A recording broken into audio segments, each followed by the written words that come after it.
The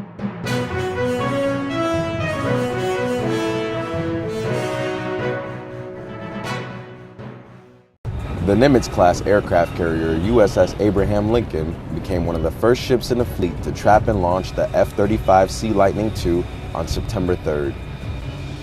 Strike Fighter Squadron 101 from Eglin Air Force Base, Florida, came aboard to conduct carrier qualification training, and they successfully qualified pilots, landing signal officers, and maintenance crews. The launching and recoveries of the F-35Cs presented an opportunity for the crew of Abraham Lincoln to work with the new aircraft and play a role in the development of this new fighter jet.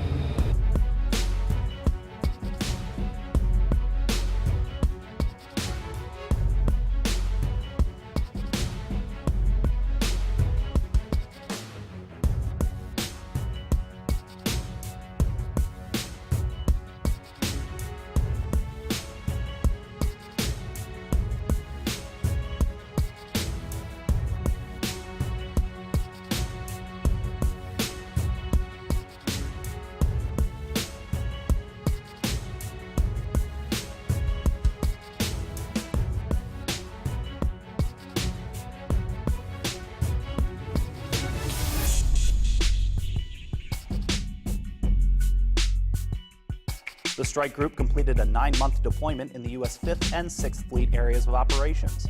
During the deployment, sailors worked with joint coalition and allied forces in support of Operation Enduring Freedom and Operation Inherent Resolve.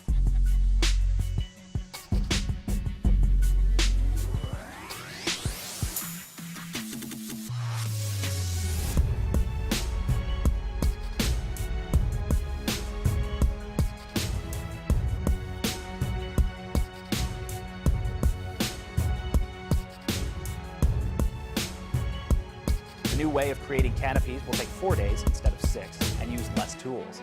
This new method supports the CNO's navigation plan of developing our technology with tighter budgets.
The F-35 offers the Navy that 5th generation strike fighter that we desperately need to integrate into the carrier strike group. So it'll give us that day one capability and really just bring us to the next level with the Marines and the